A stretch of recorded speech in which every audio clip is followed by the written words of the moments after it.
Alright, welcome to Talking Investing. I'm Tom, and as always, this is not financial advice. Today, I want to talk about Bitcoin, the Bitcoin miners, and I want to talk about some regulations and proposed taxes. There's some big news on several fronts here today, so I want to go through them.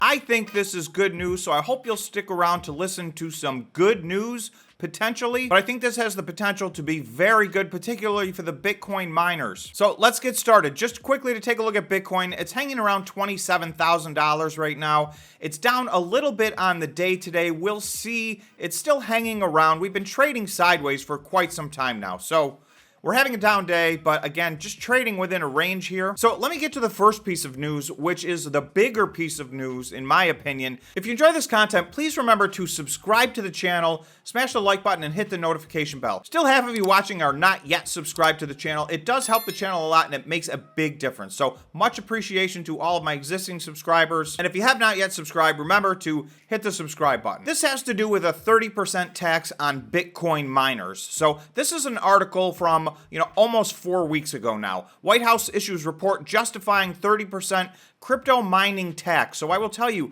on the channel, we have been getting a massive amount of questions regarding this 30% tax, and I know that investors are very afraid of this tax. Basically, Bitcoin miners by the year 2026 would have ended up paying a 30% tax on all of the energy that they bought to use to mine Bitcoin. So we've talked about this on the channel a lot. This seemed very unreasonable to me. It would not be unprecedented, so, it was not out of the question, and certainly the White House was pushing this. However, we have some news as of today, and it looks like this has moved in the right direction in a very big way. Okay, so this article, despite its title, is actually good news. Bitcoin miner dodged a new tax. Next time they may not be so lucky. So I'm not sure. I think the person who wrote this article is showing their bias right in the title, in my opinion. That's a very strange skew to have on an article that basically is very good news for Bitcoin miners. So, okay, maybe they won't be so lucky next time. When's next time? In my opinion, next time is not for quite some time. I do believe that this buys the Bitcoin miners the next year and a half or 2 years without really having to think about this again. I stand by my personal opinion that this tax is never going to happen. Bitcoin miners appeared to have dodged a bullet as Congress's drafted debt ceiling bill doesn't include a heavy crypto tax that the White House had proposed. So we're going to see one of those votes is going to happen today. We're going to see in a very short period of time here, if this debt ceiling legislation goes through, then this bill, this 30% tax is off the table. It's not included in the bill, and it's unlikely that they will revisit this until, at a minimum, in my opinion, after the next presidential election, which is late in 2024. So this pushes this off at least to a 2025 issue, and I think by then, this conversation will be long gone. Again, that's just my personal opinion, but this does basically take this off the table right now. This tax is not coming anytime soon. So for all the fear that this has caused and uncertainty that this has caused looming over the Bitcoin miners, they're not really getting a bounce today at all on this. I think for two reasons. One, we need to wait and see that this all gets finalized, which should happen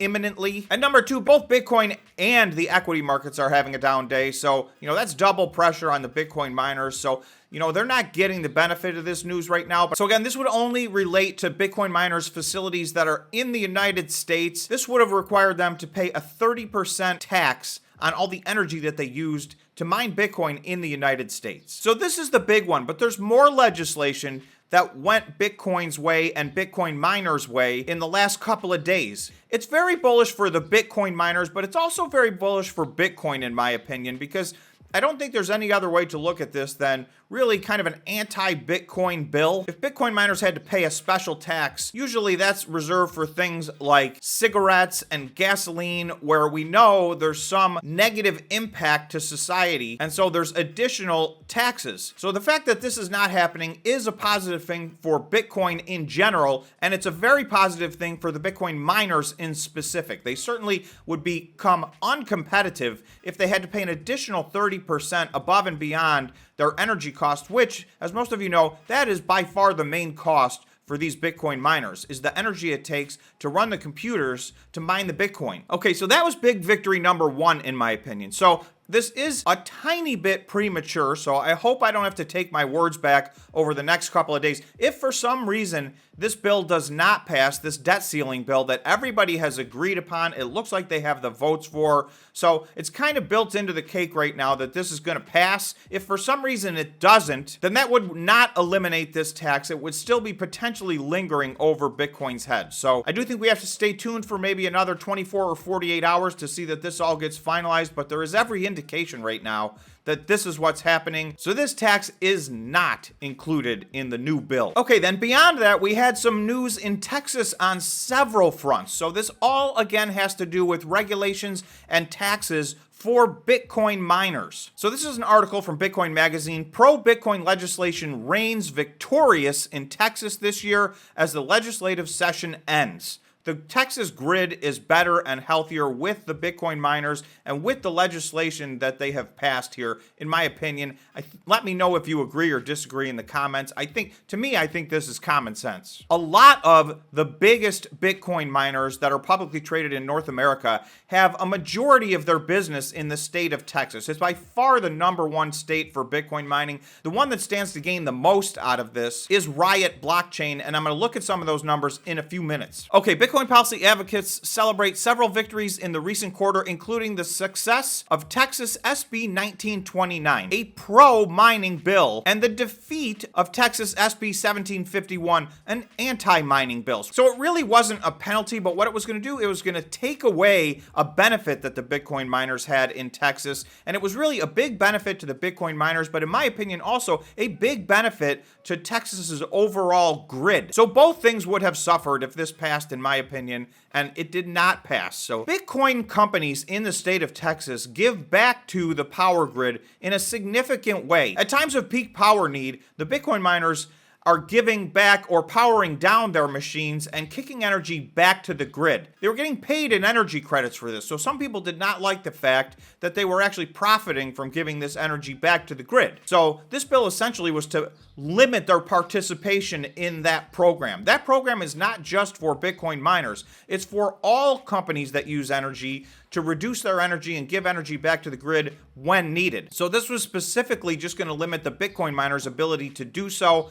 So you're going to see for Riot, this was a big source of revenue, and now it will continue to be. But more importantly, it's a big source of energy at the times that the Texas energy grid needs it the most. So I think everybody wins here in this scenario with this bill going away. The second bill, in contrast, SB 1929, successfully passed, establishing a registration process for Bitcoin miners to share information with ERCOT. That is the organization that essentially controls the Texas energy grid, enhancing transparency and grid reliability. So that's what we're looking for. We're looking for ERCOT to work in combination with the Bitcoin miners so that Texas is a great place for Bitcoin miners to go to, but in addition to that, the Texas grid is improved and enhanced by the Bitcoin miners being there. Okay, then they say additionally, HB 591 was approved, providing a tax incentive for utilizing gas that would otherwise be flared into the atmosphere for on-site Bitcoin mining, promoting emissions reduction. So, this is one of the sources of potential energy. These flares are absolutely wasted gas. They're carbon emissions. They're everything bad.